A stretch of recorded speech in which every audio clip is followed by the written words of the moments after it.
Salut à tous, c'est Axel de testmobile.fr. Aujourd'hui, je vais tester pour vous le Acer Liquid Z5 Duo. C'est un terminal qui est dual SIM avec un écran 5 pouces. C'est un terminal d'entrée de gamme qui est pas très cher. On va dire bas de moyenne gamme. Moi, j'appelle ça quand même un terminal d'entrée de gamme par rapport à la taille de l'écran. C'est 150 euros nus pour un appareil Android. C'est quand même de l'entrée de gamme.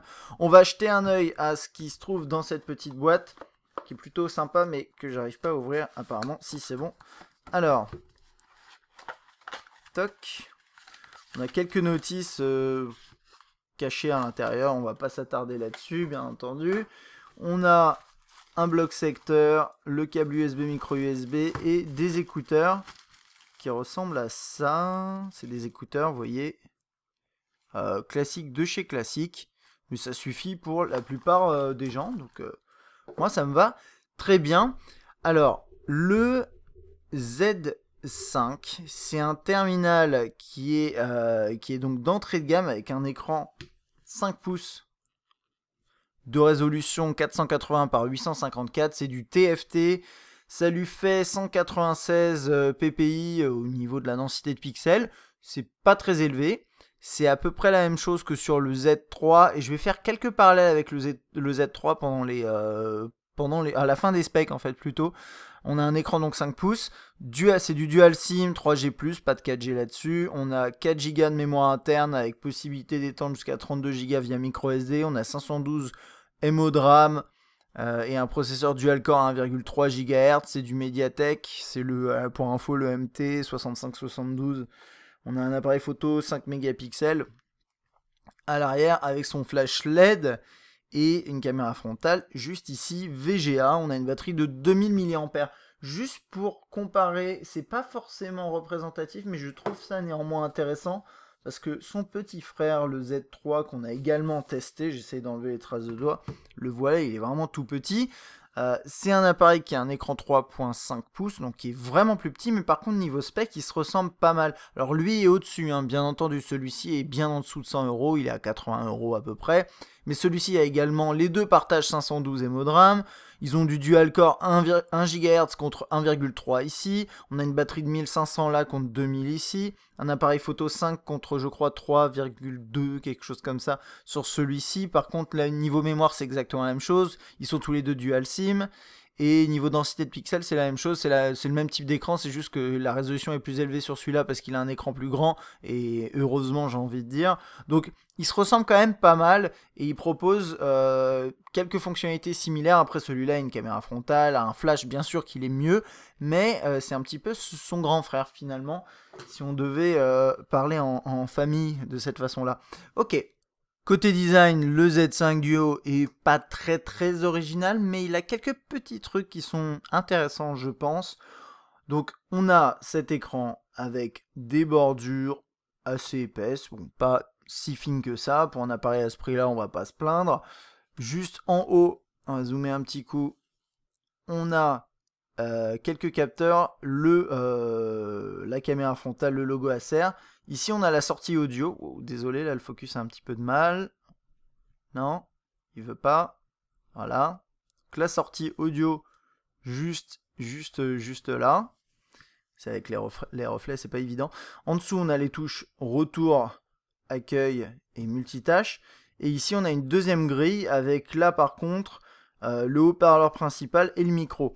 Alors il y a un truc à voir, c'est que quand on le regarde comme ça, là vous le voyez pas forcément très bien, mais il y a des espèces des deux côtés, ça fait comme des petites grilles de haut-parleurs, mais on n'a pas de haut-parleur double haut-parleur frontal, stéréo, etc.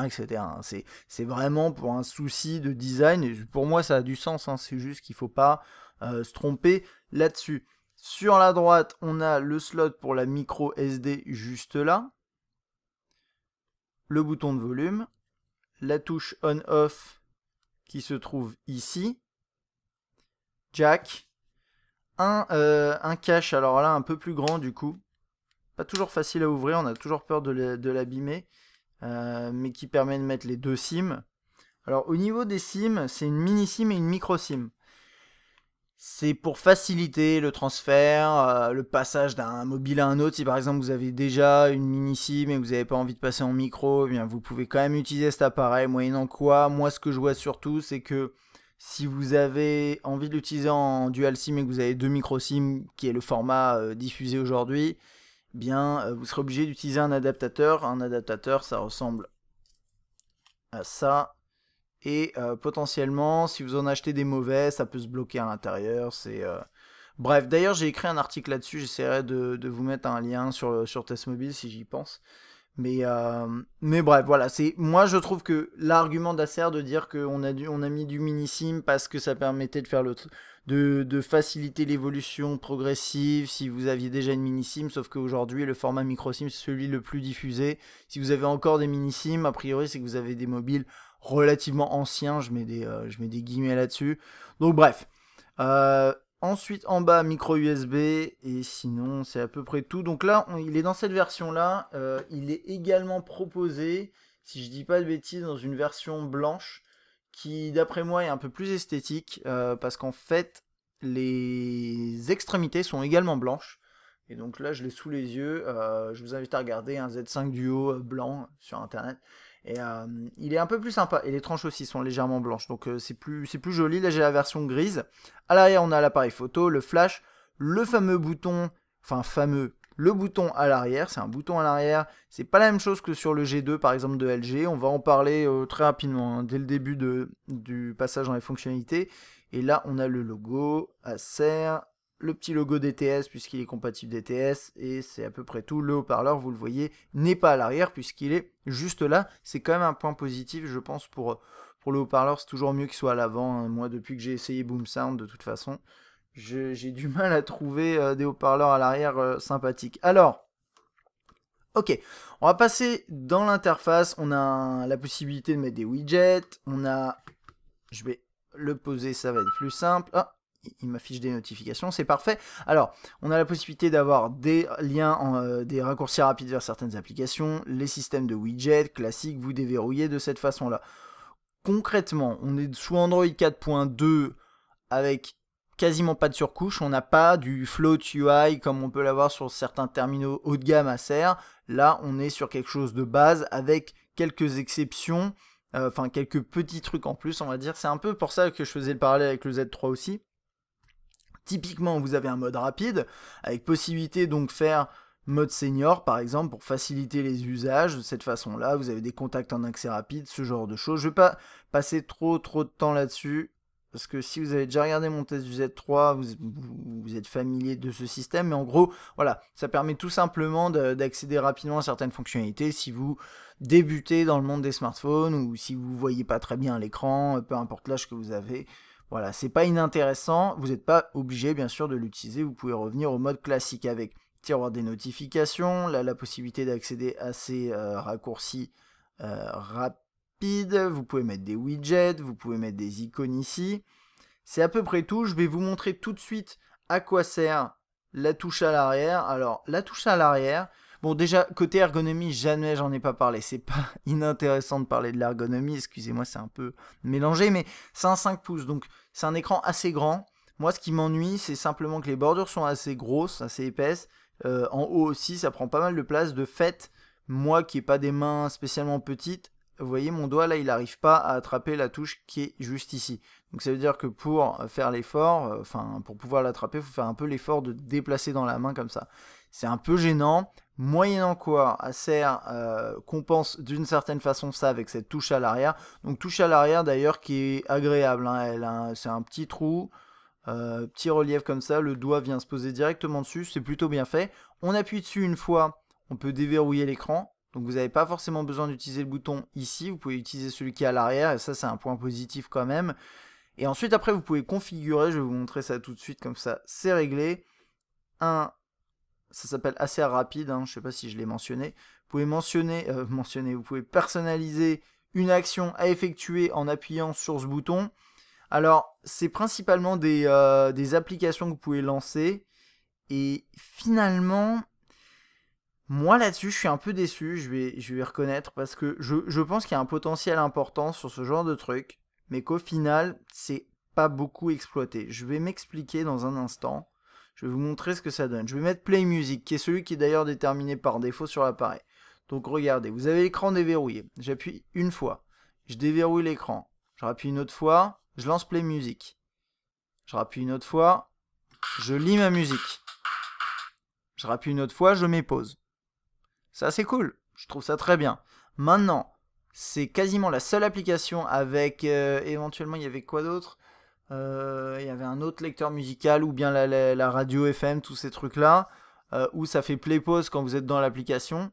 Sinon, les autres, ça va juste lancer l'application sélectionnée. Vous pouvez pas dire, vous pouvez pas déterminer à ce bouton, attribuer à ce bouton des fonctionnalités vraiment avancées. Ça va être juste lancer une application et éventuellement, là, dans le cas présent, faire play pause. Et ça, c'est bien pour la musique. Rien que pour ça, je trouve ça très bien.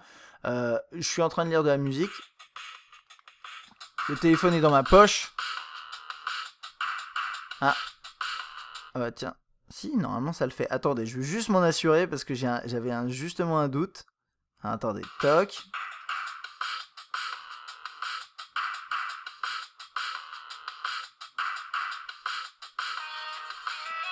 Ok, alors moi je croyais qu'on pouvait justement le faire et c'est ce que je trouvais bien. Bon, ok. Donc en fait, ce que j'essayais de faire tout simplement, c'est de gérer la lecture musicale avec l'écran déverrouillé. Bien sûr, quand l'écran est verrouillé, pardon, l'écran va s'allumer. Mais après, j'avais l'impression qu'on pouvait pas reprendre le contrôle là-dessus, quoi. Donc je sais pas. Ok, la play pause. Si je verrouille, j'appuie une fois dessus. Il se passe ça. Je rappuie une fois. Il se passe plus rien. Donc là, je sais pas pourquoi. Peut-être parce qu'il y a cet écran du coup qui fait obstacle, c'est bizarre. Et c'est là où je dis, voilà, typiquement, moi je pensais, ça c'était le petit truc qui faisait que je pensais que ça aurait été sympa en plus. J'avais pas essayé, j'admets. Mais voilà, il n'y a pas beaucoup de choses que vous pouvez faire avec ce bouton. Un dernier truc qui est quand même bien. Vous êtes en écran déverrouillé, ou pas forcément d'ailleurs. Vous restez appuyé sur le bouton à l'arrière, ça va lancer l'appareil photo. Vous pouvez prendre un cliché après. Quand vous êtes dans l'appareil photo, vous pouvez prendre une photo en appuyant sur la touche. Alors quand vous êtes comme ça, c'est pas très pratique, c'est pas fait pour. C'est fait pour prendre les photos de face, que je vais appeler autoportrait pour pas utiliser l'abomination qui est le mot selfie. Et quand vous appuyez dessus, vous avez vu en mode autoportrait, vous avez un timer. C'est plutôt bien fait. Mais c'est surfé sur une mode qui n'existe, enfin qui n'est pas vraiment une mode, parce que tout le monde a toujours fait des photos, des autoportraits, donc bref, peu importe. On va pas polémiquer là-dessus, mais en tout cas, ce bouton est confortable à utiliser. Les possibilités offertes, je pense, sont pas suffisantes pour justifier sa présence, mais il permet quand même de déverrouiller l'écran et de lancer rapidement certaines fonctionnalités. C'est pas inintéressant, et en plus, il gêne pas parce qu'il ressort pas, etc. C'est pas comme sur le G2 où c'est quand même un petit peu plus marqué. Là, on a quelque chose qui est quand même discret et c'est assez, finalement, mineur comme élément. Donc côté écran, on a du 5 pouces 480 par 854, comme je vous disais, c'est pas une résolution super élevée. Bon, c'est pas réellement un problème, je pense, puisque finalement, sur un appareil à ce prix-là, on s'attend pas à avoir une densité de pixels très élevée. Honnêtement, ça va pas déranger tout le monde. Regardez, est-ce que vous voyez les pixels? Bon, moi, à l'œil nu, je les vois quand je m'approche, et puis quand je m'amuse à comparer avec un appareil à côté qui a une densité de pixels plus élevée, ce sera pas le plus gros, je pense, le plus gros souci. Là, de côté, moi, il y a un premier truc que je vois, c'est juste les angles de vue qui sont pas toujours excellents. Surtout dans ce sens-là, en fait. Hein. Sur le côté, ça va, mais c'est dans ce sens-là, c'est un peu comme sur le Z3. Là, vous voyez plus rien, en fait.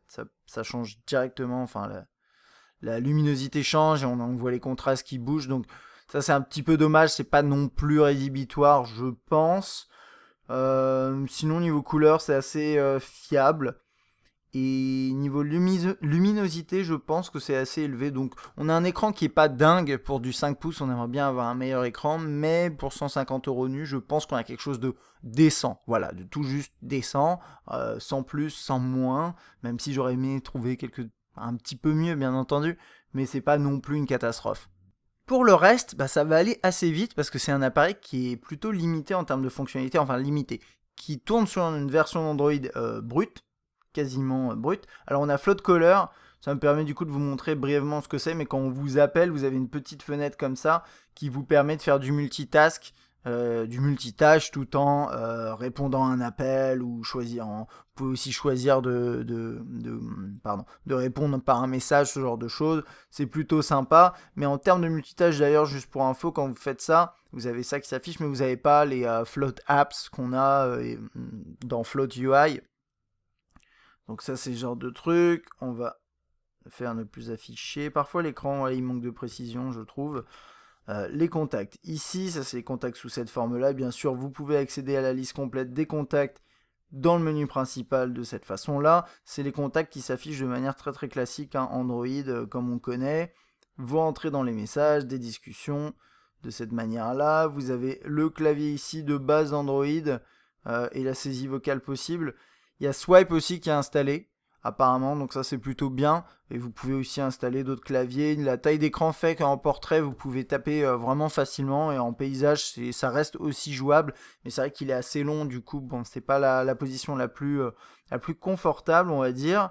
Le menu principal, il est classique à une exception près. Alors vous avez l'application téléchargement, donc ça normalement téléchargement vous l'avez pas de base dans Android, et d'ailleurs vous voyez ici, non on est flou là, excusez-moi, je sais pas pourquoi on est flou. Ça n'arrive jamais. Bref, on a téléchargement et là vous voyez, il y a widget qui est caché derrière le Play Store. Et je sais pas pourquoi. Du coup, c'est assez compliqué d'accéder au widget. Je comprends pas ce qui lui arrive. Alors vous pouvez défiler sur le côté.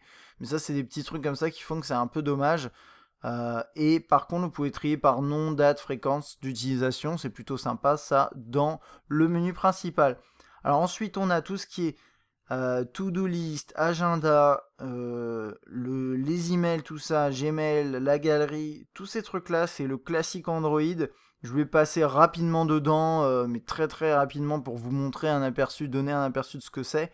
Mais si vous connaissez déjà un peu Android, ça va pas spécialement vous passionner. Là voilà, Gmail, ça ressemble à ça. La galerie, toc, elle ressemble à ça. Elle marche bien. Et vous pouvez bien sûr lire des fichiers DivX sans souci. Avec voilà, les applications natives de Google, il n'y a pas d'intégration spéciale là-dedans. On a un mode d'économie d'énergie qui est ici. Jamais, je ne l'ai pas essayé parce que je ne me suis pas retrouvé dans une situation où j'avais besoin de l'activer. Mais en théorie, il devrait augmenter l'autonomie. On va parler autonomie à la fin, ne vous inquiétez pas. Du coup, on va se concentrer sur les petits trucs qui sont importants, je pense. Donc, à commencer par l'expérience photo. Et je vais parler qualité également, s'il veut bien revenir en arrière. Donc voilà, on a une interface qui ressemble à ça, avec le zoom, vous l'avez vu ici. Là, les paramètres de base, mode de scène, ce genre de choses, balance des blancs. On peut capturer des clichés en 5 mégapixels. On peut régler les ISO. On peut également activer le Zero Shutter Delay si vous voulez vraiment capturer vos photos plus rapidement. Moi, je ne l'ai pas activé pour mes samples, je trouve que c'est mieux. Vous pouvez filmer en 720p, 30 fps. J'ai désactivé le microphone, c'est une mauvaise idée. Vous pouvez zoomer, dézoomer ici. Prendre une photo en appuyant là, juste là. Et également prendre une vidéo, capturer une vidéo en appuyant directement ici. Moi, ce que j'aime bien en fait dans ces interfaces là, c'est que tout est intégré en fait directement, et vous pouvez à la fois prendre une vidéo ou capturer une photo, et ça marche, ça marche très bien. Ensuite, vous avez le mode HDR là, le mode panoramique, détection de visage, de sourire, pardon. Il y a un petit truc un peu unique sur cet appareil et qu'on retrouve sur d'autres terminaux Acer, c'est que vous pouvez faire le focus au doigt. Voilà. Et ensuite, après, vous pouvez, si vous voulez, déplacer la zone d'exposition. Vous voyez la petite ampoule, là, le soleil. Vous pouvez la déplacer. Là, vous verrez pas. Je vous invite à regarder l'échantillon que j'ai publié sur YouTube et dans lequel on voit un peu ça en action. Et ça vous permet de changer la zone où vous voulez régler l'exposition. Pourquoi pas? Je suis pas sûr que tout le monde voudra le faire, mais c'est vrai que une fois que vous avez posé votre focus, ça c'est fait. Ensuite, vous ajustez l'exposition une fois que vous avez votre cliché tel que vous le désiriez, désiriez. Et bien, vous appuyez sur capturer et c'est parti quoi. Donc c'est pas mal. Alors côté qualité, photo, malheureusement, c'est pas démentiel. 2 jours, ce que j'ai constaté d'une manière générale, mais 2 jours, vous avez des couleurs qui sont saturées, trop saturées. Je vais essayer de vous montrer ça. Je sais pas, ça se voit très très bien au niveau des bleus. Typiquement sur... moi, je trouve que c'est bien aussi d'utiliser... C'est pour ça que j'utilise toujours les mêmes scènes. C'est pour typiquement avoir des bons exemples de référence. Mais là, le bleu, il est beaucoup trop saturé. Là, le jaune, il est également un petit peu. Ça se voit moins à la caméra parce que c'est un peu atténué l'effet. Mais c'est quand même saturé. Pas excessivement, mais légèrement. On a, en fait, ça se voit pas d'ici, regardez les échantillons, vous le verrez, mais en fait, le rendu des photos est finalement assez mauvais pour du 5 mégapixels. On manque de définition, on manque de finesse d'affichage, et ça, c'est un 5 mégapixels, normalement, on n'a pas forcément ce genre de rendu. Donc, c'est le traitement logiciel et le matériel, finalement, la gestion entre les deux qui pose ces problèmes-là. Et moi, j'ai trouvé qu'il y avait un manque de netteté. La balance des blancs est juste, ça m'a pas posé de problème. De nuit, mais écoutez, le mode nuit est pas... Alors le flash, bon, ça c'est si vraiment vous êtes obligé, mais de nuit, avec le mode nuit là activé, c'est pas si mal. En mode automatique, on voit quasiment rien, enfin ça va dépendre des scènes, mais là je suis vraiment dans le noir, donc on n'aurait rien vu. Et le mode nuit permet quand même d'avoir un rendu décent, mais avec beaucoup de bruit, hein. Clairement, ça c'est un classique. Et le focus se fait beaucoup plus difficilement. Là, vous voyez même pas l'image. Je perds mon focus en plus à cause de ça. Mais vous verrez dans les échantillons, mais il y avait une image et la définition manquait. Enfin, pardon.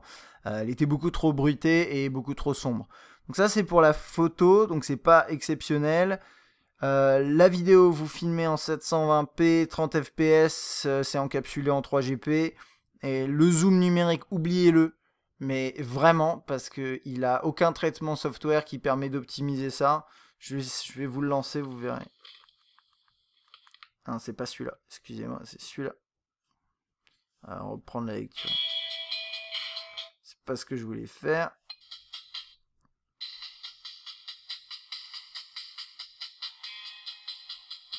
Ça se voit pas forcément très bien, je vais essayer de vous montrer ça comme ça, mais voilà, ça c'est le zoom numérique.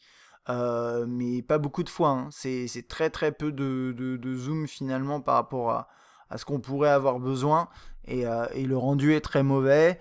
Le focus au doigt avec l'histoire de l'exposition, c'est plutôt sympa, ça me semble un peu gadget l'exposition, mais potentiellement ça peut permettre d'affiner un cliché, ça je dis pas.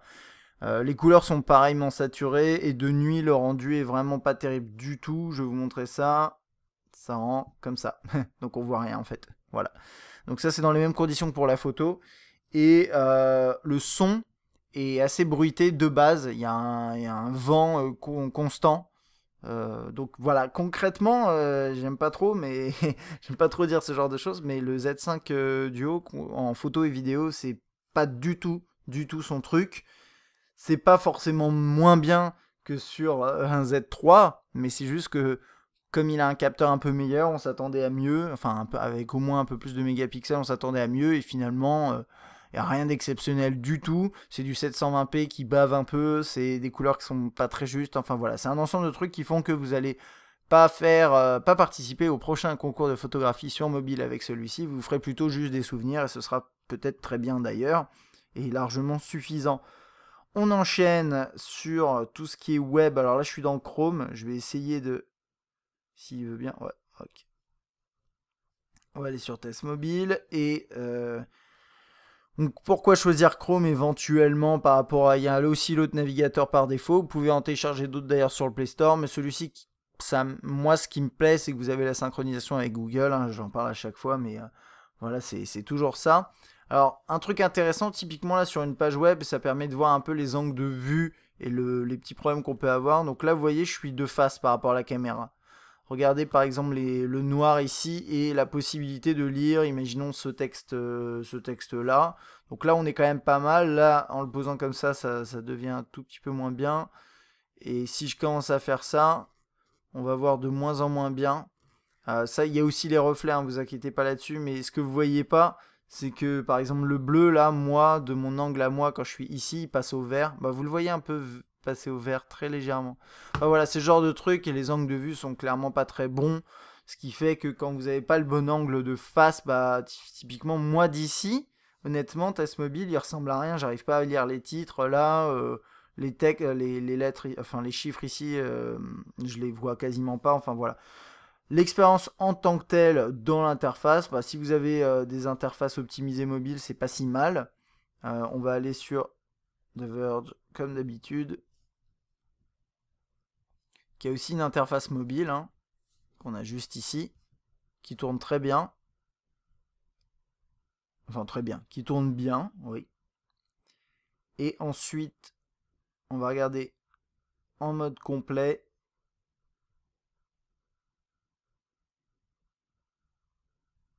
Voilà.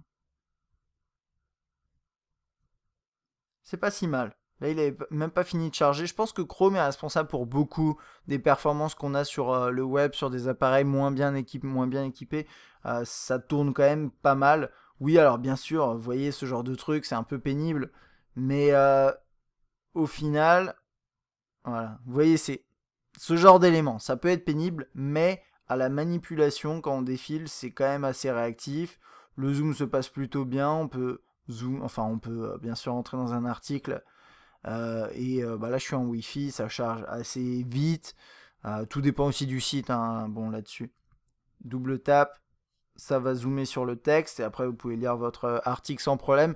Si c'est optimisé pour le mobile, tant mieux, mais sinon là, il n'y a pas trop de soucis quoi. Zoomer comme ça. Donc une expérience web qui est pas si mal et qui avec l'écran 5 pouces, malgré le fait que sa définition soit pas très élevée, permet quand même d'afficher pas mal d'informations à l'écran. Donc c'est intéressant.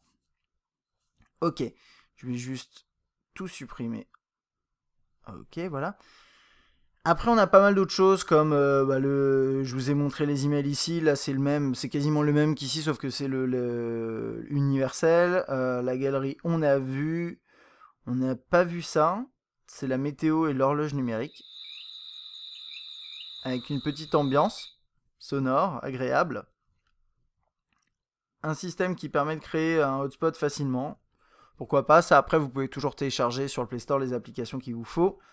Une application lampe, ok, qu'on peut... Alors il y a un truc que j'ai trouvé dommage, c'est qu'on peut la lancer avec le bouton à l'arrière, mais quand on appuie une deuxième fois, on peut pas l'activer. Et ça, je trouve ça dommage. J'aurais bien aimé pouvoir configurer le fait de gérer ma lampe, pas par l'écran, mais par le bouton à l'arrière. Je sais pas, c'est ce genre de truc, j'aurais trouvé ça cool.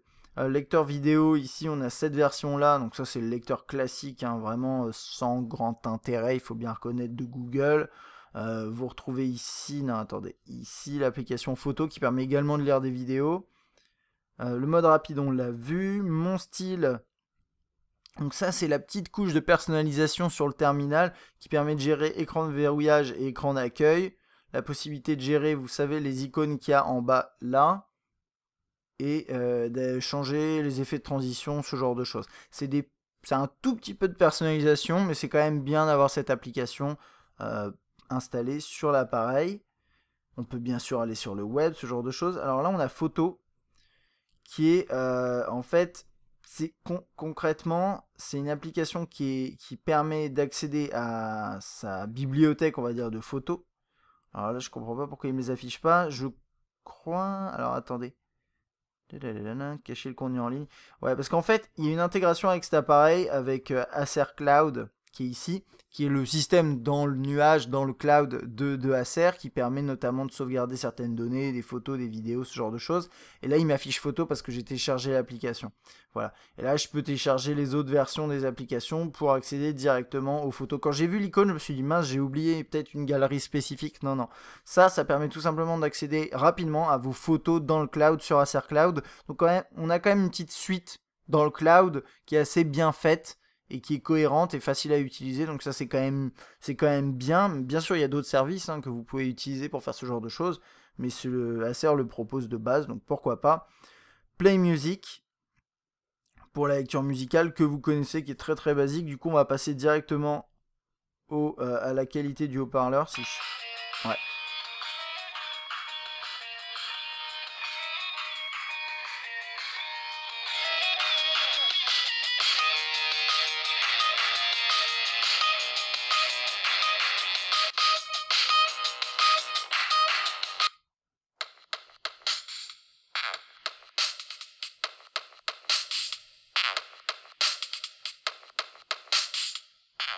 Bon bref, le haut-parleur sur le Z5 il est pas si mal, hein. C'est un peu comme sur le Z3, peut-être un tout petit peu plus... La qualité est légèrement meilleure parce que peut-être c'est la caisse de résonance, enfin la caisse. Oui, c'est un peu ça l'idée, mais c'est le système de résonance qui dépend du design, a peut-être été mieux travaillé. Je pense que niveau composant, on est sur quelque chose de similaire, peut-être un poil meilleur quand même. Mais niveau volume et qualité, c'est quand même très très proche, c'est pas mal. C'est dans la moyenne, on va dire. Et quand vous êtes à fond, ça sature pas vraiment, donc c'est plutôt propre.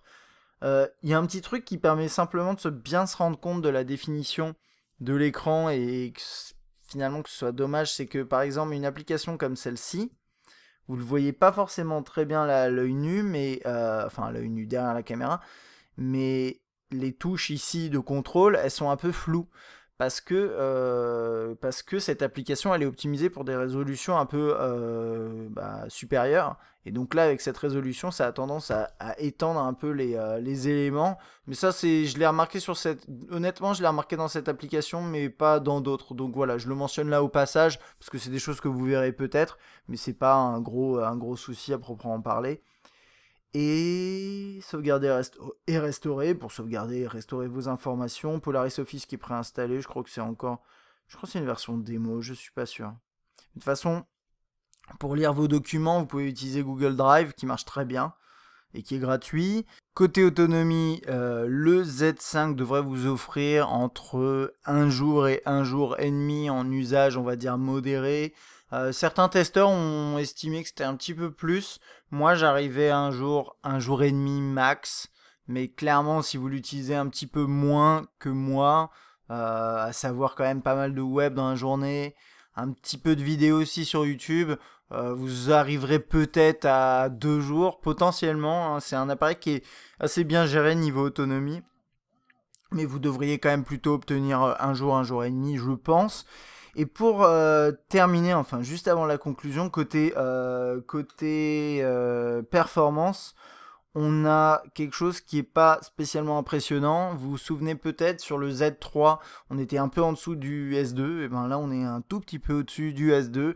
Donc c'est pas impressionnant, mais c'est cohérent par rapport au spec. C'est un appareil qui va pas vous offrir des performances brutes incroyables. Maintenant, dans l'interface, je trouve que ça tourne assez bien. Vous pourrez faire tourner du casual game sans trop de problèmes. Certains jeux en 3D éventuellement, mais ça tournera généralement assez mal. Je vous le conseille pas spécialement. Donc c'est un 5 pouces, mais qui est pas optimisé pour tous les multimédias, tous les médias finalement. Vous pourrez faire regarder de la vidéo sans trop de soucis, ça marchera bien. Après attention, à niveau résolution, faut pas trop cogner parce que sinon de toute façon ce sera saccadé ou ça s'affichera pas. Mais vous pourrez capturer des photos même si la qualité est pas très bonne. Le web c'est pas si mal, mais après pour tout ce qui est jeu, on est sur quelque chose qui est pas incroyable. Et du coup j'en profite pour conclure hein, sur ce Z5 Duo. Finalement, qu'est-ce qui est positif dessus? Premièrement, moi, ce que j'apprécie quand même, c'est finalement d'arriver à avoir un 5 pouces, un grand écran, pour un prix qui est pas très élevé. Maintenant, oui, j'aurais préféré un meilleur écran en termes de définition, en termes de technologie, etc. Bon, voilà. Il y a des concurrents qui font du 5 pouces quand même avec des écrans un peu meilleurs pour un prix similaire. Donc faites attention à ça quand même si vous êtes attaché vraiment à l'écran. Le bouton à l'arrière, moi honnêtement, je trouve ça pas mal. J'aurais bien aimé qu'ils aillent un petit peu plus loin, mais il est ergonomique, plutôt facile à utiliser et assez pratique dans certains cas.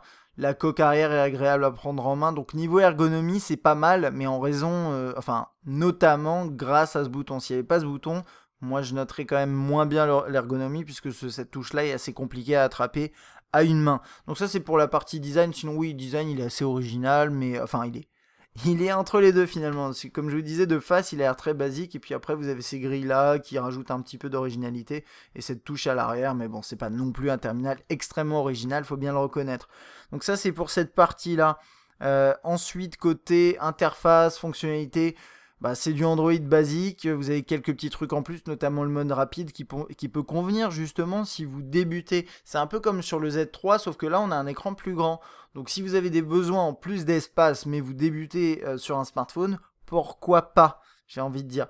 Après, ça dépend de votre budget. Si vous estimez que 150 € c'est élevé ou pas pour vous, est-ce qu'on a vraiment besoin d'un écran 5 pouces avec une définition aussi entre guillemets faible? Bon, Ça va dépendre de vous. Côté photo vidéo, moi je trouvais ça pas terrible du tout. Donc là-dessus, c'est souvenir et souvenir uniquement. Et encore, si vous êtes de nuit, c'est un souvenir un peu sombre, on va dire, et très bruité. La vidéo, c'est pas exceptionnel non plus. Voilà, ça c'est un peu dommage. Le haut-parleur est décent. Que dire de plus, l'expérience web est pas mal quand même. Les performances générales, c'est pas son fort. C'est pas un appareil puissant et on le sait quand on regarde les specs, donc on n'est pas surpris. Maintenant, donc voilà, c'est à peu près tout ce qu'il y a à dire là-dessus. Maintenant, je dirais que si vous avez un budget de 150, on va dire moins de 200 euros sur Android, vous avez quand même énormément de choix aujourd'hui.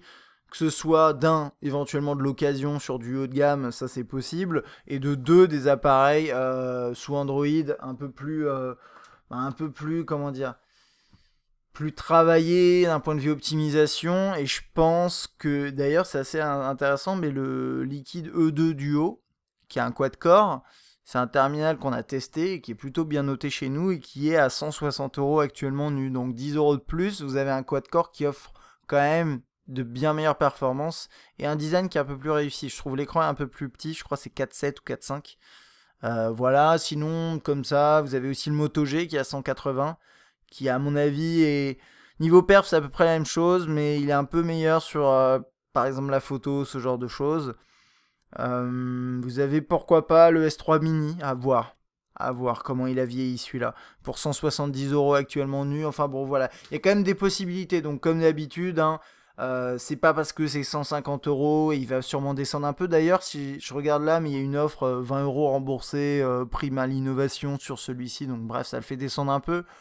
Faites attention avant de choisir un mobile, comme d'habitude, commencez à comparer, regardez en fonction des prix, de votre budget, de vos besoins. En tout cas, j'espère vous avoir donné dans ce test toutes les clés en main pour pouvoir faire votre choix. C'est tout pour ce test du Liquid Z5 Duo. Si vous avez oublié, j'ai oublié juste un truc qui sort de nulle part, mais j'ai oublié juste un truc. Point positif aussi, il est dual SIM, et c'est le côté duo justement. Ça, c'est pas inintéressant si vous avez des besoins particuliers par rapport à ça. Voilà, ça va être tout pour cet appareil. Si vous avez des questions, n'hésitez pas. J'espère que ce test vous a plu, et moi je vous dis à la prochaine.